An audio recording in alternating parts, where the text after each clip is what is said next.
Beige in the house. Welcome back to Beige Analysis, man. So, it's been a while. Things have not really been moving like that in the transfer window. Just very, very few news. But today, like a lot has happened. First of all, let me first push out the Man U preseason performance. I'm not going to go overboard. Just where I did not go overboard for the first one that I was like that we lost because of now 5 no. I'm not going to have to go to say I winning the league now. Uh, Today just showed that okay, the players are kind of getting the rhythm. You get that they are getting into the season, so they are beginning to play more, and also they are beginning to adapt to each other. So, and that's fair. The youths they try to be very honest. The youths are impressive. Sheleti was impressive. Mbremo's form is kind of shaky, but it's precision. So, Zexi not because of he had the goal and assist today, I will not say this thing. He performed well. His goal was class. His goal was class to be honest. You cannot deny that his goal was class. But I'm not really expecting him to stay further than this preseason. I feel he's going to probably leave. And I like the fact that he won't perform well. So now the offers coming for him will kind of increase, and also at least we'll be able to get a decent amount for him. So with the players that scored this guy got 2 assists. I think Kamison, the guy that played right back. Shelesi, 1 assist, 1 goal. I think I say Shelesi, sorry, Hariamas, 1 assist, 1 goal. Shelesi, a goal. Who else again? Divani, a goal. I think that Divani's goal, I think it's Jack Fletcher that who did made the cross. I think it's Shelesi to that made the cross for Divani, like the corner kick here. But this guy too, Ethan Williams, a goal.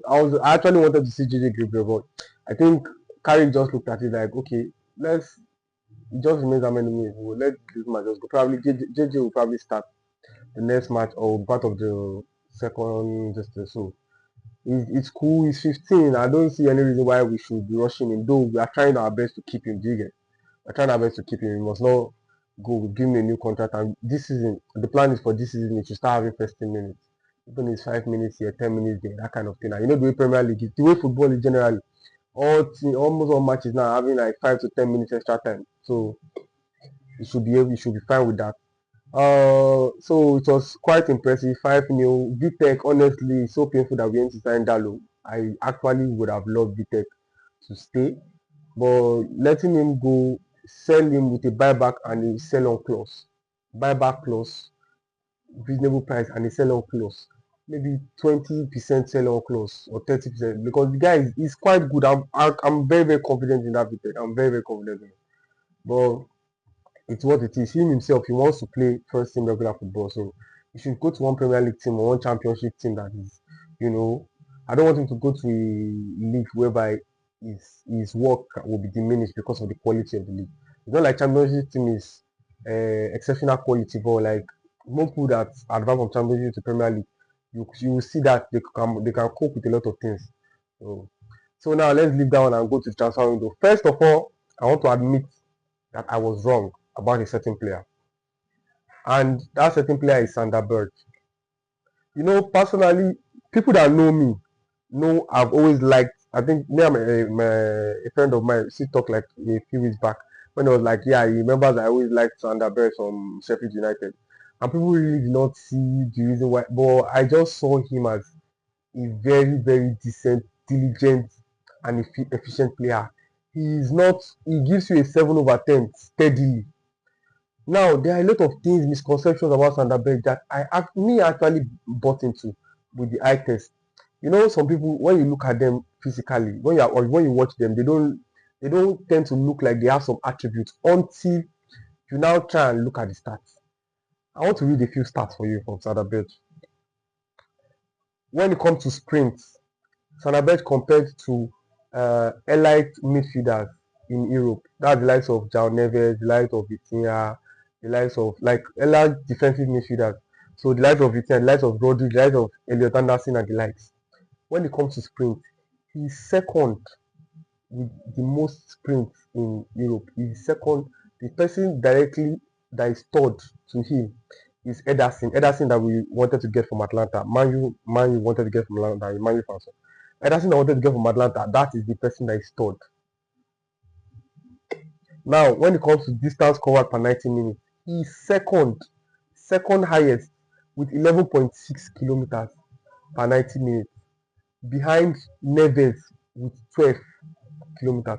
So to show you how he covers so much ground and it doesn't look like he covers. Now the one that's going to bust your head, because sprint is not speed.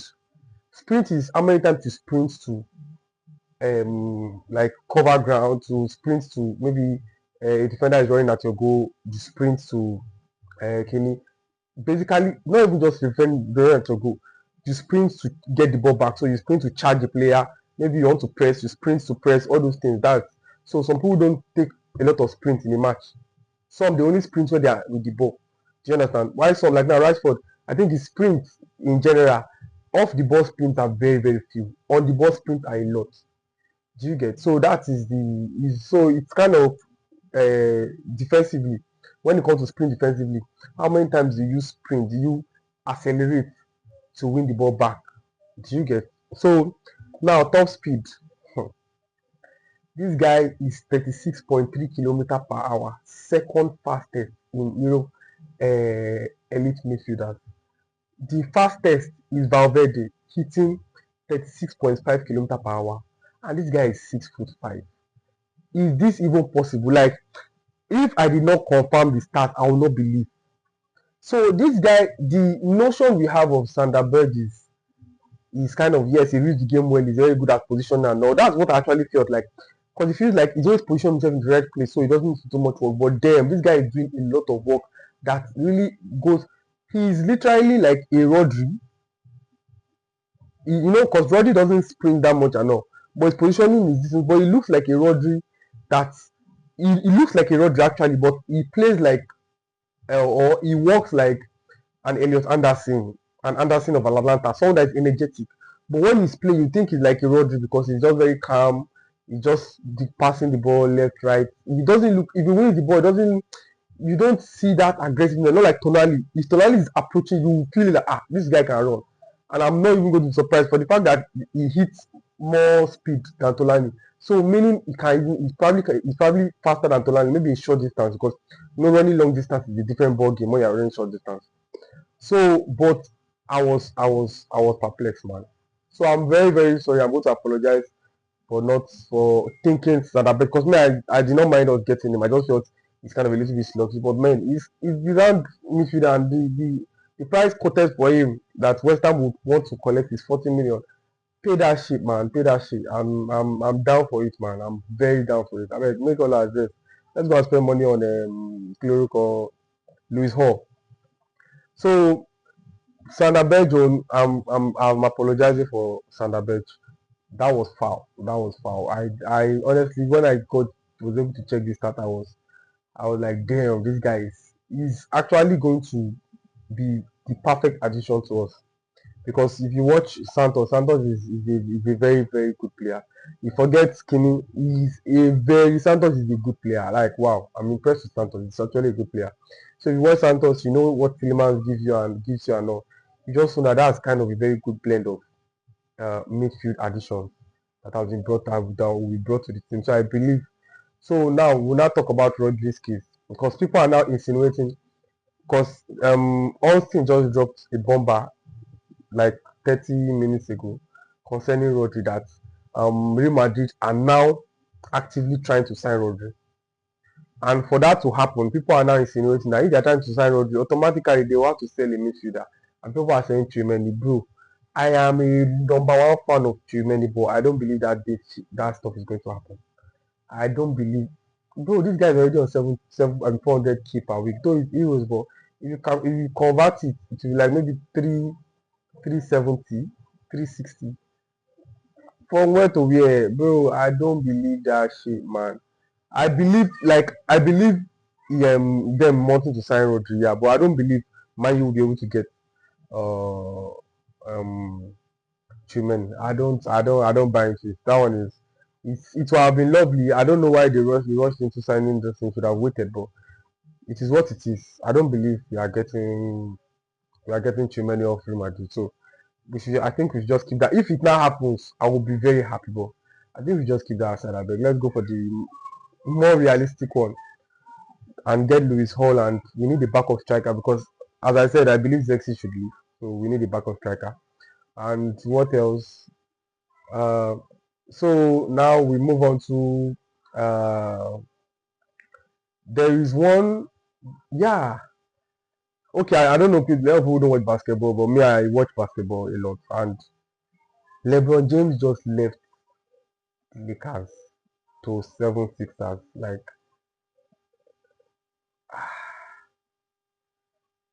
this guy has gone to Philadelphia. Like, I'm confused.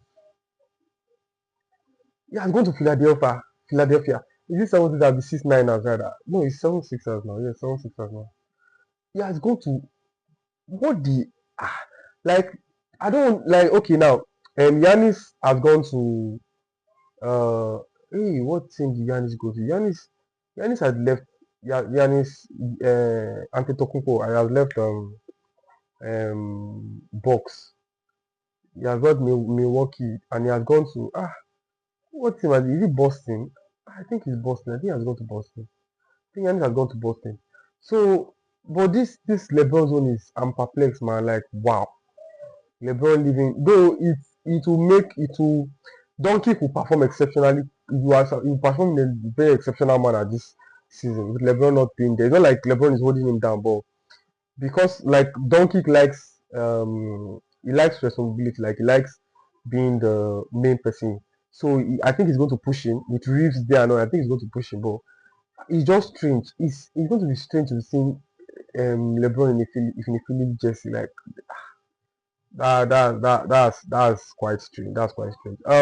Chelsea have been finalized Lacroix deal, and it's a good deal for them because especially the fact that there is rumors that they'll probably use the 3-4-3 formation. So, and Lacrosse is very experienced in playing at the three and playing in the three at the back, and he's a decent player. He's a player that will give you 7/10 basically in most of your matches. So it's quite a decent buy. Everybody's talking about Sesko being jacked. Bro, my guy is jacked. He's ready for like when he came to Premier League that time, he did not know what was coming to do. He did not know what was coming to meet rather. My guy met Premier League and he's like, you guys, no worry. He went to Jack. Wo tó bá ti fún yín lápá kan gbogbo all the noise all those Gabriel wey go dey do like you will see this season. Um, the transfer window is going to hit up like real fast now because you know the World Cup is gone and I think everybody give World Cup 1 week. From tomorrow to Monday, I know it's going to be crazy. Like it's going to be very, very crazy, and we are here for it. Hopefully I should be posting more often with it going crazy because everything has been so cool this week. And mind you, they are hiding their transfer up and down. They are hiding their transfer, nothing to post. It's very, very hard to also get something to post concerning Man U. So Man U's next preseason match, I think, is on Saturday next week. But some other leagues they started their season from tomorrow. Some have started even before tomorrow. So like the this team that we played Rosenborg, they already play like I think 4 or 5 matches. Norway have started their league already a while ago. So it's going to become more interesting. Like things are going to start unfold. Tian Thompson, that boy that we just bought. The boy looks good though. Like the eye test, he looks good. If you watch his clips and all, but you know, clips just show you the good side. They don't show you the brain fat and also.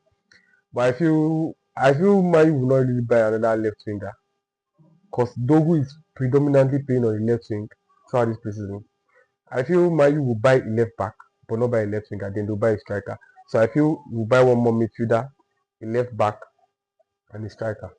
They might now decide to buy maybe a centre back later, but that's just 3 signings. And in those three signings, Louis Hall is waiting, Sander Berge probably. And I'm not because I say Louis Hall doesn't mean I'm 100% sure we're going to get more. Fernandez is an eye opener, the one that happened as well. Louis Hall, Sander Berge probably, and probably a striker. Let's get Vlahovic or I'm hearing Mateta also. Let us get someone that is willing to do suggestions of Welbeck, but Welbeck, yes, Welbeck, but honestly, I would just prefer a Mateta or you get a Vlahovic. I would want someone that is not just going to be a competitor. It's going to like drive. It's not going to be someone to be a backup. It's also going to drive this guy. Sesko to become a better player. Hopefully, Zexi goes, and we'll see a lot of things that are coming up, like fast and furious, man. Things are coming up. So we'll see how it goes. Have a lovely day. Enjoy your night and have a lovely weekend. Now it's TGI. You guys should go and turn up.